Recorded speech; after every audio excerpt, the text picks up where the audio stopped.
Hello professors, we are Solid 5 and we're going to present on our Canteen management system. First, we'll log in to a store owner login.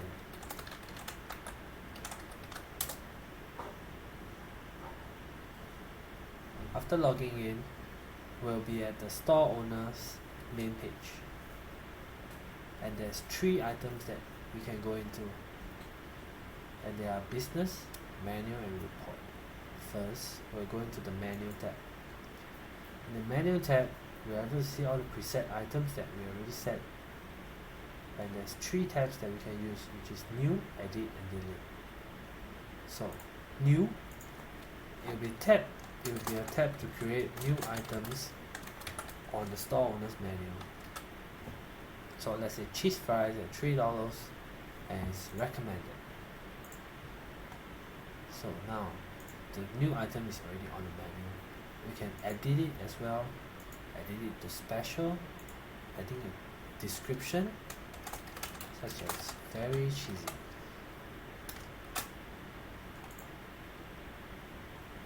And we can delete the item as well. Let's try to delete the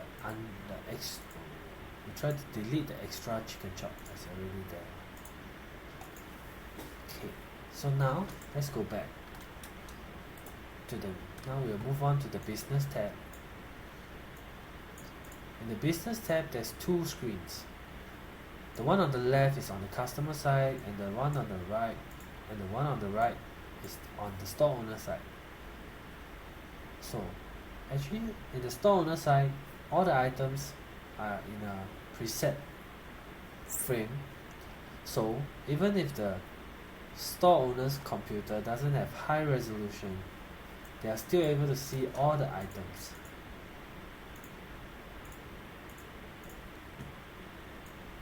When I zoom out, all the items are shown. When I zoom in, when it's too small, there will be a scroll bar where they can scroll through their items. So as such, we'll try to demo a buying of items. Let's say I have a customer that buys a chicken chop and cheese fries.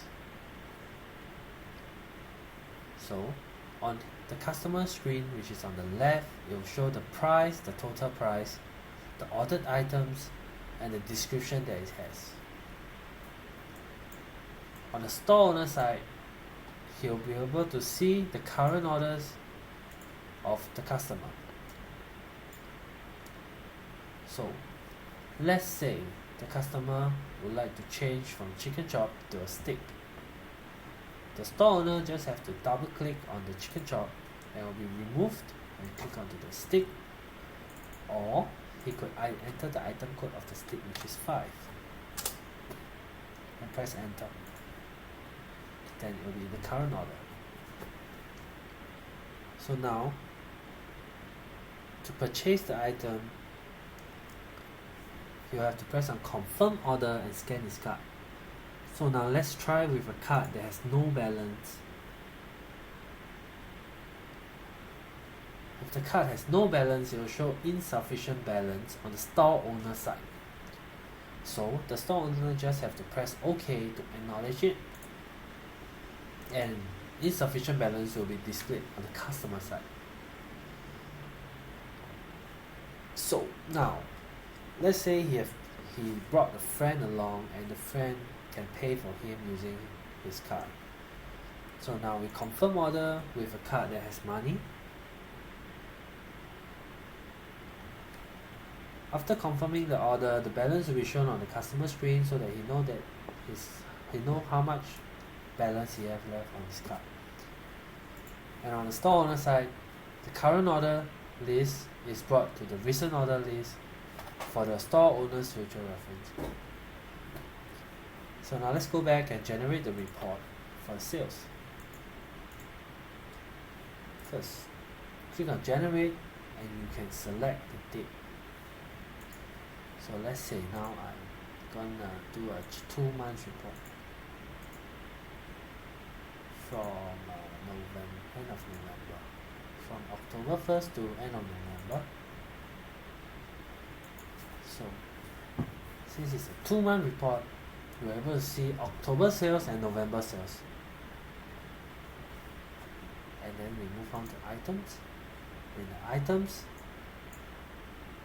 you can see the pie chart that shows all the different items that he sells.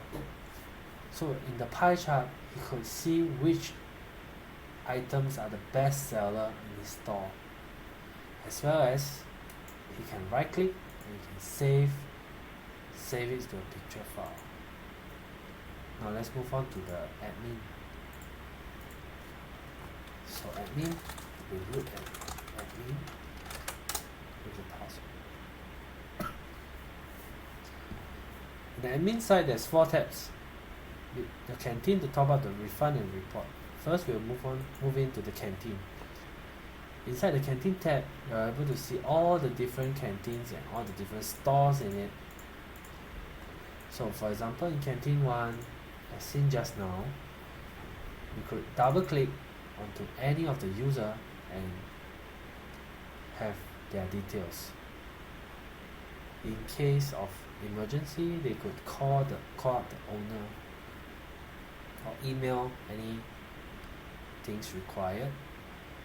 In this store view, we could see all their menus as well and their food type.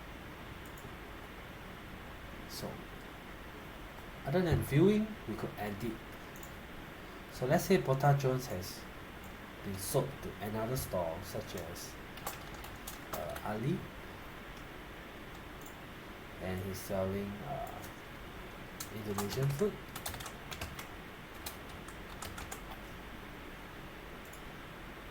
Ali is, for example, user 10. So now the store has been transferred to Ali at user 10. These are the functions of Canteen. So now we'll move on to top up. When you click on top up, you can scan their card. So just now we had a card that has no balance. So now let's try scanning it. It's on user 10. So we'll try to top up a $50 to it.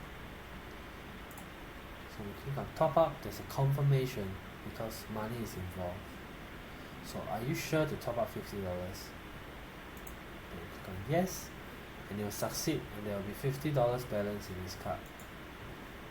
So now let's try to refund his card. So for example, he's a visitor, he could refund his card for money when he leaves the university. So on his card there's $50 that was top up just now. Once you click on refund, and there's confirmation as well, when you succeed, the balance goes to 0 and the money is refunded. In the OFS, there's a report button as well, but there's something different about it from the store owner's report. When you click on generate, you can select the period, such as 2 months from October to November, and in each and individual canteen there's a few different stores. Not only comparing store to store, we could compare store to canteen. So let's try comparing canteen 1 to, let's say, a store in canteen 2 for 2 months. So over here we could see the item sales of both the canteen 1 and the store in canteen 2, and the monthly sales, the red represents the store and the blue represents the canteen 1.